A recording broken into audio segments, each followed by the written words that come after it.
अनायजा मीहा और शारिक को एक साथ वक्त गुजारते देखकर अंदर ही अंदर जलती रहेगी। दूसरी तरफ मीहा निहायत चालाकी से अनायजा की अपनी ही चाल उस पर उलट देती है। अनायजा ने पहले मीहा को रास्ते से हटाने के लिए असफन से शादी के लिए हाँ की थी और अब मीहा वही खेल उसके खिलाफ खेल रही है। मीहा आहिस्ता आहिस्ता शारिक के बहुत करीब होती जा रही होगी और अनायजा बेबसी के आलम में सिर्फ तड़पती रह जाएगी। वो चाहकर भी कुछ नहीं कर पाएगी, हत्ता कि अगर वो शारिक से मिलना चाहे तो शरी उसे रोक देगी और शारिक भी जब उससे बात करेगा तो साफ और सीधी बात करने से गुरेज करेगा। इधर शारिक के तो जैसे दिन फिरने वाले होंगे।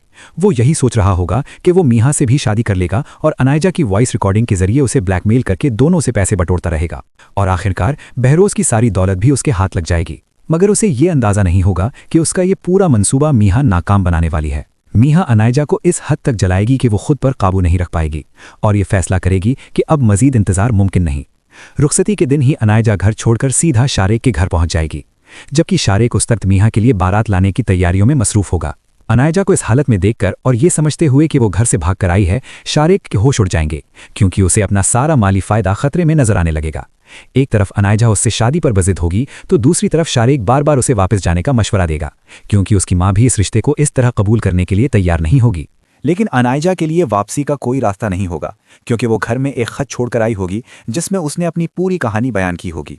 वो खत पढ़ने के बाद बहरोज को अपनी इज्जत खाक में मिलती दिखाई देगी, जबकि इसफन भी पछता रहा होगा कि काश उसने अपनी मां की बात मान ली होती।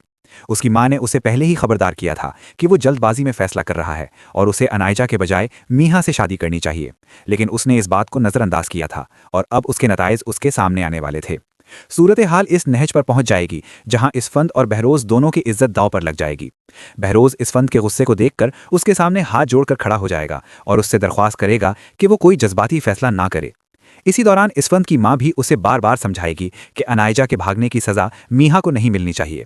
मीहा दुल्हन बनी बैठी है, उसकी रुखसती होनी चाहिए और यूं हालात एक ऐसा मोड़ ले लेंगे जहां मीहा और इसफंद की शादी हो जाएगी। मगर ये शादी सब कुछ ठीक नहीं करेगी। इसफंद ना तो अनायजा को भुला पाएगा और ना ही ये हकीकत कि मीहा शारिक के साथ शादी तय होने पर कितनी खुश थी।